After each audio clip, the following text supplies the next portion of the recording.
Samir était au volant jusqu'au moment où il a reçu ce message inquiétant. Frérot, il y a ton pote qui est rentré avec ta sœur chez toi. Samir s'arrête et fait demi-tour dans la foulée. Et oui, c'était bien lui, Kader, son meilleur ami. Mais qu'est-ce qu'il faisait chez lui? On parle quand même d'un frère avec lequel il avait grandi. Samir repensait à toutes ces fois où il l'avait invité chez lui. Il repensait à toutes ces fois où leurs regards s'étaient croisés. Il avait compris. C'est comme si toutes les planètes venaient de s'aligner. Alors ses mains tremblaient de rage et ses veines étaient contractées, tellement qu'elles auraient pu exploser. Et pendant ce temps-là, Kader et Layla étaient là, l'un en face de l'autre. Quand soudain, Kader brise le silence en lui disant « Layla, je veux qu'on se marie ». Layla retient son souffle. Mais au fond, c'est ce qu'elle attendait. Alors elle accepta. Kader saute alors de joie. Et c'est les yeux remplis de bonheur qu'il sort son téléphone pour appeler Samir. Mais il eut à peine le temps d'ouvrir WhatsApp que soudain, la lumière s'allume.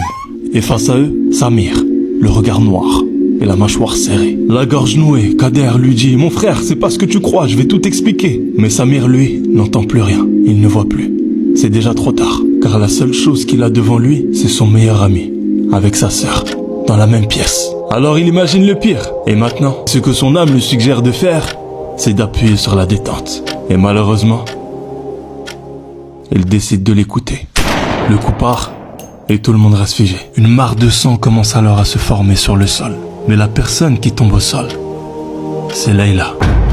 Elle n'était pas visée, mais elle s'était mise entre eux pour les séparer. Et vous connaissez tous la fin. Une famille en pleurs, un linceul blanc et une salade geneza.